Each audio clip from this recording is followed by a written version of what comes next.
दूसरों को समझाना बहुत आसान होता है, पर जब वही परिस्थिति अपने ऊपर पड़ती है तो सोच व विचारधारा सब कुछ बदल जाती है। इसीलिए कहा गया है, जाके पैर न फटे बिवाई, ते का जाने पीर पराई।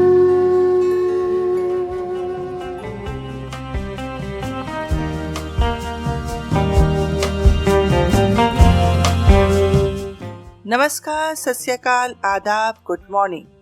यह है स्टोरीज फ्रॉम द हार्ट, एक ऐसा मंच जहां ऐसी कहानियां मिलती हैं जो दिल से निकलती हैं और सीधे दिल पर दस्तक देती हैं।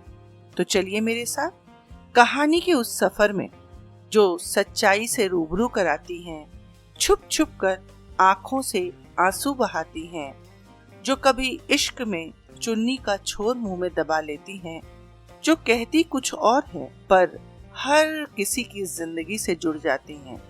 तो ऐसी कहानियों के लिए सुनिए मेरी लिखी कहानी, मेरी ही जुबानी, कहानी संख्या 26। और आज की कहानी का नाम है जाके पैर न फटे बिवाई।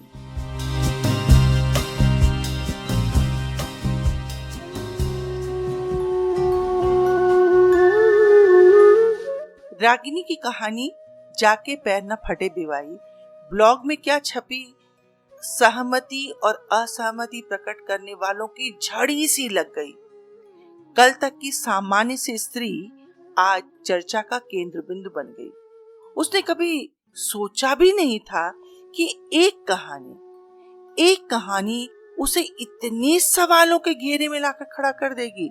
व्हाट्सएप पर तथा पत्रों के द्वारा न जाने कितनी ही स्त्रियों ने उससे अपने अपने अनुभव बांटने शुरू कर दिए और पत्रों को हाथ में लिए लिए रागिनी सोचने लगी कि क्या कभी सासू माओं का व्यवहार अपने बहुओं के लिए बदलेगा। कितनी बार उसकी मित्रों ने अपनी अपनी सासू माँ की शिकायत की थी, पर हर बार वह सबसे अपने अनुभव के आधार पर यही कह दिया करती थी कि यह निर्भर करता है आप पर, आप किस प्रकार अपने ससुराल में संतुलन बैठाती हैं। पराया घर, पराये लोग को अपना बनाने में समय तो लगता ही है। हम लड़कियां ससुराल पहुंचते ही ये क्यों सोचने लगती हैं कि सब कुछ हमारी ही मर्जी से हो। मेरा ससुराल देख लो, कितना अच्छा परिवार है।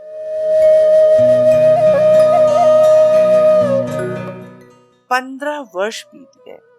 इन 15 वर्षों में न जाने कितनी बार रागिनी ने अपने मित्रों को उनकी ही गलतियां बता कर चुप करा दिया था।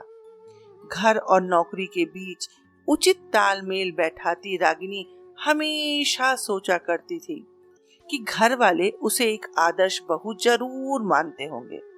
पर एक दिन उसकी जिंदगी में जो हुआ, उसने अच्छे परिवार का दावा करने वाली रागिनी के विश्वास के टुकड़े टुकड़े कर दिए। इतने वर्ष बीत गए थे सास ससुर की सेवा करते करते। हर पल उसके मन में यही ख्याल रहता था कि कहीं किसी बात की कमी न रह जाए। उसकी माँ ने विदाई के समय सीख दी थी, पढ़ी लिखी लड़कियों की ये जिम्मेदारी होती है बेटा कि ससुराल व घर में संतुलन बनाकर रखें। यदि माँ ससुराल की में लोग मायके की बुराई करें तो भी, हाँ तो भी, क्योंकि बुराई करने से कोई छोटा या बड़ा नहीं होता। तुम्हें क्या लगता है कि कोई यदि ये कह दे कि तुम्हारे भाई बहन ऐसे या माता पिता वैसे, तो हम वैसे ही हो जाएंगे? इससे क्या फर्क पड़ता है बेटा? फर्क पड़ता है माँ, बहुत फर्क पड़ता है। इसका मतलब तुम हमें लोगों की निगाहों से तौलती हो। ऐसा नहीं है माँ।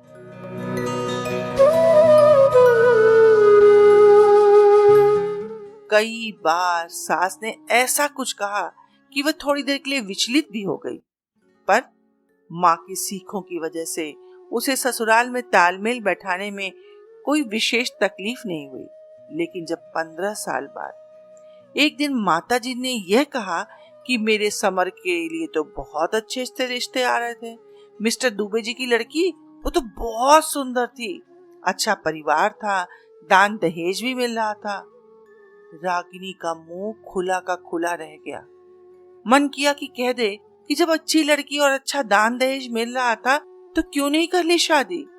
यदि की होती तो आज पछताना तो नहीं पड़ता। पर कभी जवाब नहीं दिया, इसलिए चाह कर भी कुछ नहीं बोल पाई।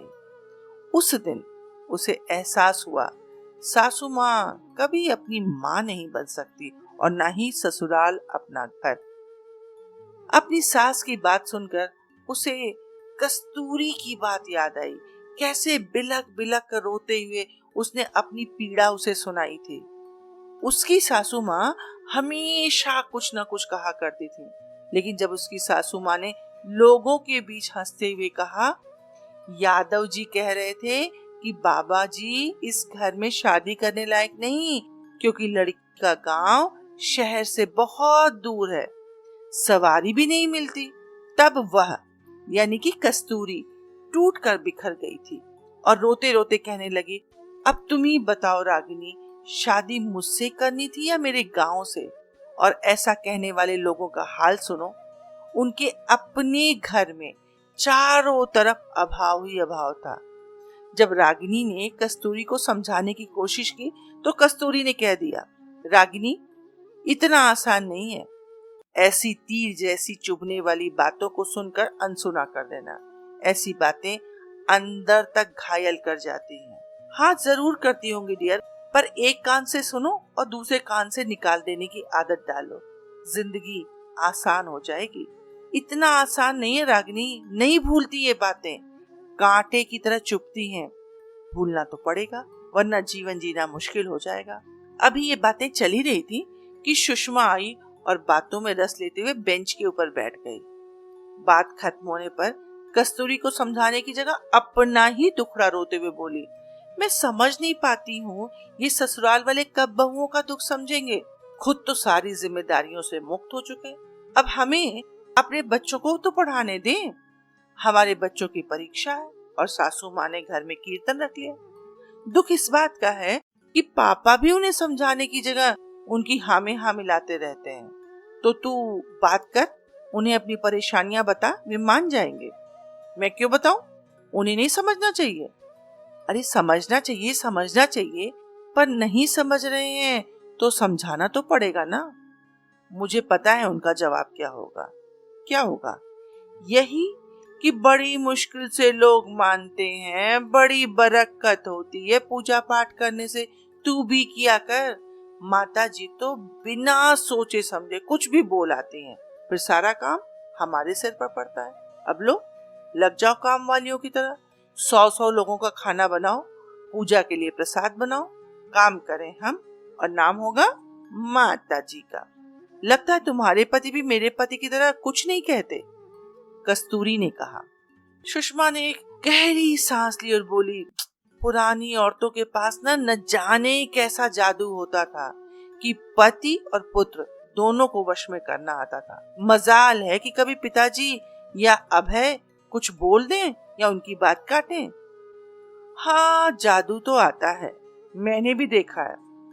हाँ जादू तो आता है, मैंने भी देखा है। दरअसल पहले स्त्रियां किसी के सामने कुछ नहीं कहती थी। मेरी माँ भी कभी कोई बात किसी के सामने कहती है क्या? पर जिससे कहना होता है उसे अवश्य सुना देती हैं। इससे अच्छी की अच्छी बनी रहती है।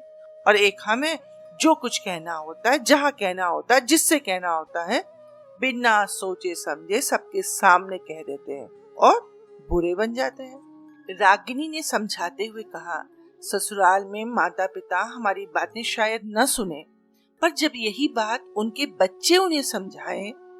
रागिनी ने समझाते हुए कहा, ससुराल में माता पिता हमारी बातें शायद न सुने, पर जब यही बात उनके बच्चे उन्हें समझाएं तो जरूर असर होगा और उन्हें बुरा भी नहीं लगेगा। इसलिए कोशिश करके अपने देवर या ननद या पति से बात करो।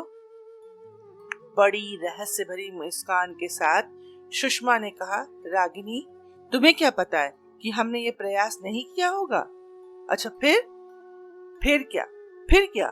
हर बार जवाब मिला, मेरी माँ बहुत सीधी है, ना समझ है, भोली है, वे ऐसा कर ही नहीं सकती। आप तो बड़ी किस्मत वाली हैं जो आपको ऐसा परिवार और ऐसे सास ससुर मिले हैं। उनकी बातें सुन सुनकर मैं इस नतीजे पर पहुंची हूँ कि मेरी सासू माँ कहाँ कुछ गलत करती हैं। दरअसल कभी उनकी नासमझी, कभी उनका सीधापन, कभी उनका भोलापन, कभी उनकी उम्र गलतियां कर देती है। माँ कहाँ कुछ करती या कहती हैं।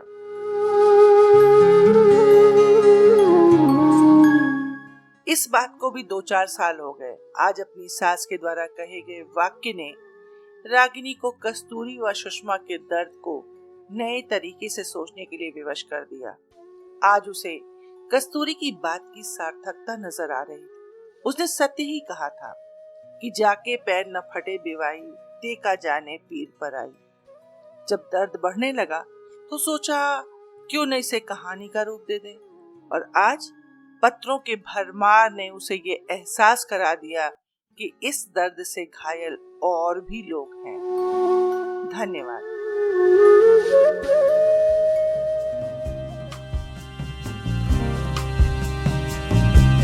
ससुराल में सास को माँ, ससुर को पिता, देवर ननद को भाई बहन समझना। सभी लड़कियों को उनके विवाह पर माता पिता जरूर समझाते होंगे, पर इस समझाने के पीछे कारण क्या है? क्या ससुराल को अपना बनाया जा सकता है? मेरा उत्तर होगा नहीं। जब तक ससुराल वाले अपने को बेटे वाला मानते रहेंगे तब तक सीख ही रहेगी, व्यवहार में नहीं दिखाई देगी।